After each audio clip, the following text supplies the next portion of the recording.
Hi. Cool. Hey, everyone. Hope you guys are all doing well. I am here with Ladybeard. Ladybeard this. We are at Saboten 2016, and if you're not familiar with Ladybeard, I don't know why not, because he's amazing and fantastic in every way. Aw, you say the right things. Thank you, sir. Of course. Only true things, yeah.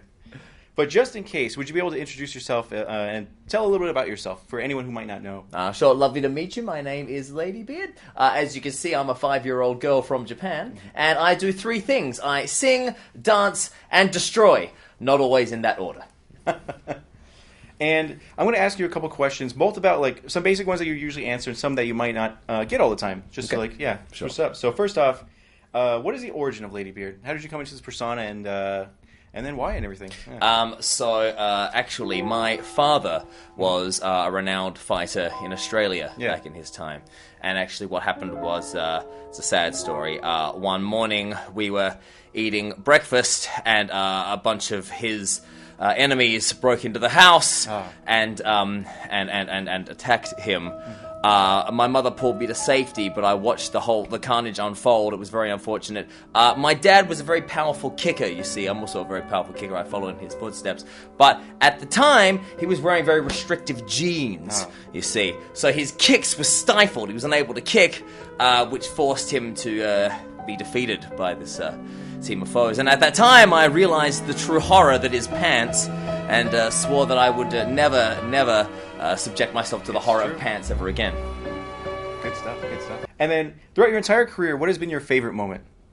Both in professional wrestling and...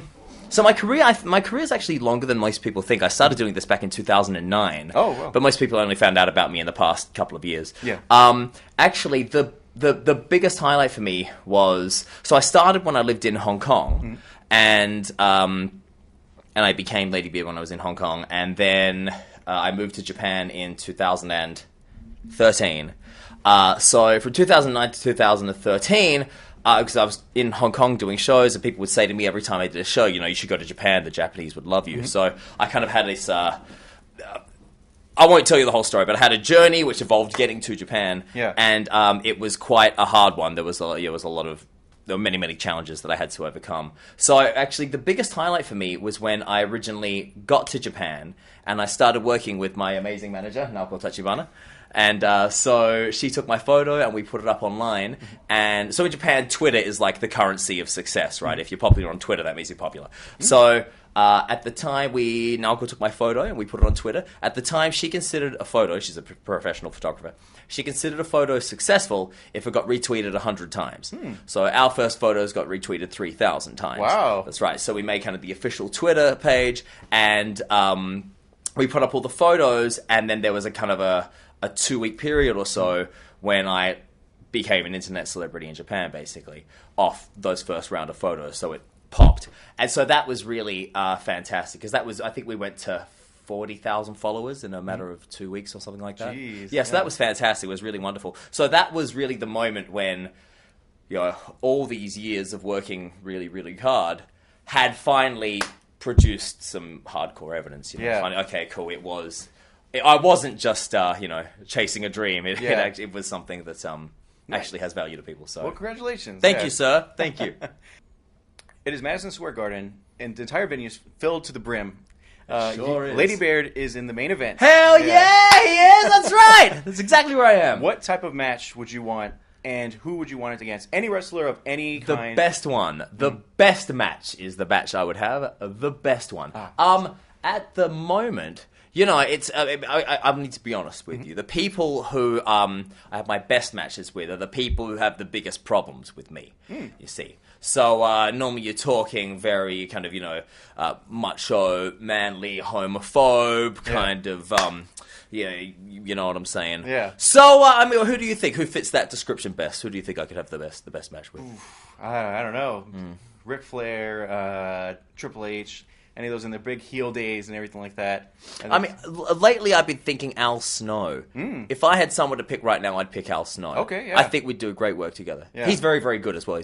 Yeah. So that would be an excellent challenge for me, of course. But also I would bring his old-fashioned conservative thinking to its knees. It's true. I have absolutely no doubt about that. Yeah. Thank you! Of course. All right. So, what geek medium, video games, comic books, novels, and all that, has inspired you over the years? The most probably movies. When I was younger, I played a lot of video games. So I think in my early life, video games were the big one. But as I got older, it kind of transitioned into movies much more. Okay. What is your favorite movie and video game? My favorite movie is Blade. Nice. The Wesley Snipes movie. One. You know Blade? Yeah. I love Blade so much. That's such a great movie. Because if you look at it, that was one of the first, one of the early kind of, back in the late 90s when the vampire thing became more popular. Yeah. That was one of the first one of them. And also one of the first superhero movies, when the superhero movies became really popular. But if you look at Blade, of course, it's got all the action and everything. It's really cool. It's got Wesley kicking ass and everything, which is fantastic. But if you look at it, I think it's actually a very well put together film. Like, the storytelling is actually very, very beautiful if you look at the way the shots are put together and everything. The sound design is fantastic. I love Wesley. I thought the action was wonderful. I thought Stephen Dorff was wonderful. So for me, that was sort of a life-changing movie. I watched that and I was like, oh my God, this is wicked. Yep. So, Blade was fantastic. As far as games go, Street Fighter 2 and Mortal Kombat. Yes, good choices. All the way. Everything is just good. Yeah. All good choices.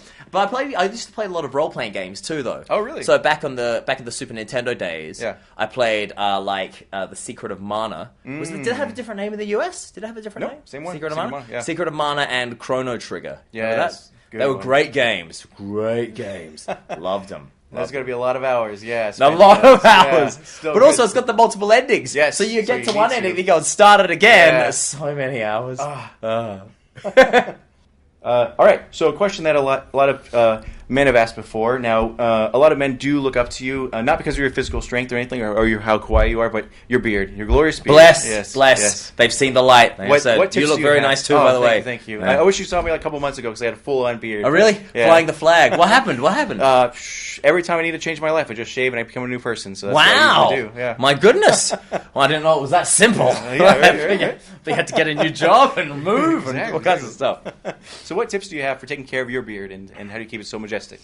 Once a fortnight, I fill a bathtub with avocado and egg yolks, and I take a straw, which can lead from my mouth to the surface of my avocado bath, and I put my face into said avocado bath and just soak there. I like to cultivate, the body hair and everything as well. So a lot of the time, it's a full immersion experience into the avocado bath. And your strength comes from your beard and all that stuff. Well, that's right, and the amazing power of avocado. Yes, it's true. It's very, very true. If you pronounce it wrongly, it's avocado. So there's a world tournament for who could be the most kawaii in the world. Now, you would obviously be in the finals. Oh, thank you. Who do you think would be your rival in the final match? That's a fantastic question. Do you have any particular picks for the World Kawaii Championships? Honestly, I would have to say, I think Girls' Generation, a lot of K-pop stars. Girls' Generation, okay. Yeah. Okay, that's interesting. Yeah. Okay, I see. All right, so to me, kawaii-ness is something which really embodies one from the ground up. So one's entire being becomes soaked and embodied with the true spirit of kawaii. But the real question is, what is kawaii? What is kawaii? I know what kawaii is to me, but what is kawaii to you? Obviously, if you like Girls' Generation, obviously the cute girl doing awesome dancing classified as kawaii. But what is kawaii to you? This is the real question that you must answer before you can truly understand the real nature of kawaii and the effect that it will have on your life and on my life as I am threatened in this kawaii deathmatch that I am being challenged for kawaii supremacy of the world. I didn't answer that question at all. It's all good. Yeah, it's good. That was more than enough. That was so good. Yeah. Perfect. And for those who might not follow you right now, where can we find you online? Like what social media is and all that, and your website and everything? Well, my website is ladybeard.com, so you can check that out. And that's attached to my store, ladybeard.jp, so you can check that out too. And then on Twitter, ladybeard_Japan. On Facebook, just ladybeard. And if you're in China and you use Weibo, then it's ladybeard. That's a funny story, actually. So Weibo is Chinese Twitter, right? Yeah. And what happened was we were hanging out in Japan in 2014 and the start of 2015, and we're doing our stuff in Japan, and we weren't really thinking outside Japan. Yeah. And one of our clients, we had a meeting with a client one day, and he said, "Hey, are you on Weibo? You speak Chinese, yeah?" I'm like, "Yeah." And he goes, "Are you on Weibo?" We're like, "No, we don't know what Weibo was." Yeah. Like, what's Weibo? Well, it's Chinese Twitter. And you know there's like 2,000 Ladybeard accounts on there, right? Really? Like, what? Wow. There's like, yeah, there were 2,000 fake Ladybeards on Weibo. Jeez. So we went, wow, we better start a Weibo account. What they had done, they'd stolen my photos from Twitter and put them up as fake Ladybeard accounts on Weibo. Oh. And they had all these followers, right? Just thousands. So we went and made the official Ladybeard Weibo account. As you see, Ladybeard was already taken, right? We couldn't get it back, so that's why it was Ladybeard, right? But we set that up and we said this is the official Ladybeard account. Yeah. And the first week we just inundated with messages saying, "Is this the real you?" The first week, 100,000 followers. Wow. So, yeah, crazy. Nice. Crazy. China, crazy. The true fans come through for you. Yeah, bless them. But thanks, Thieves, for going and setting that all up in advance for me. Well, that kind of shows your fame because you're actually worthy enough of thank you very much. Thank you, China. You guys are lovely. Thank you very much.